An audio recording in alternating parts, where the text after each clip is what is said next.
One winter evening, John arrived home late from the office. As he unlocked the front door and stepped inside, a chill ran down his spine. The house felt different, the kind of different that touches the edges of one's awareness. He walked into the kitchen, shrugging off his heavy coat, when he noticed the milk carton. He distinctly remembered finishing it and throwing it away that very morning.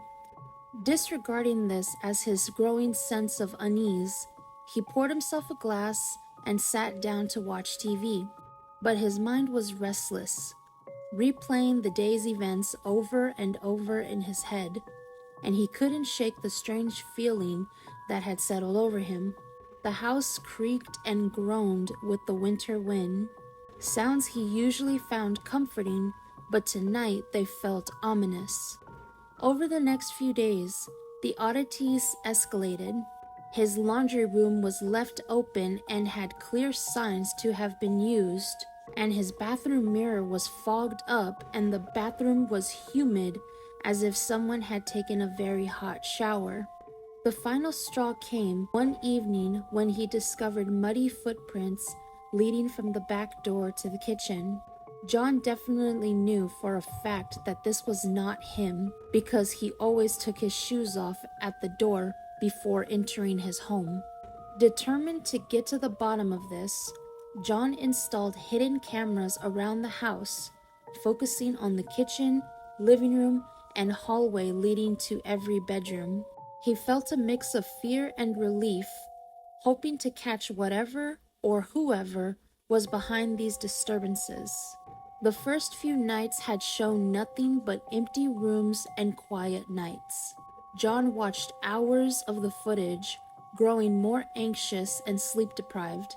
Finally, on the fifth night, he saw something. Around 2 a.m., a shadowy figure emerged from the attic hatch in the hallway ceiling. John's heart raced as he watched the footage. The figure moved with eerie confidence, tiptoeing down the hall and into the kitchen. The intruder opened the fridge, took some food, and returned to the attic all in complete silence. John's mind raced with questions. Who was this person? How long had they been living in my house? And most importantly, how did they manage to go unnoticed for so long? His sense of safety shattered. John knew he needed to act. He called the police, his voice trembling as he explained the situation. The officers arrived quietly.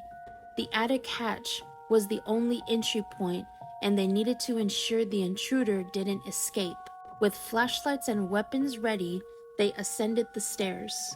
The officers yanked the hatch open and shined their lights inside.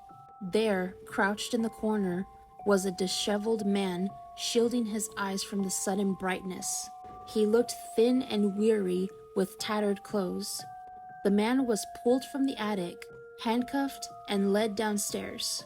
Now outside, the man introduced himself as Tom and started to explain his story in a desperate tone to attempt to defend himself. Tom had fallen down on hard times after losing his job, his wife, and finally his home. With nowhere to go, he had wandered through neighborhoods looking for shelter.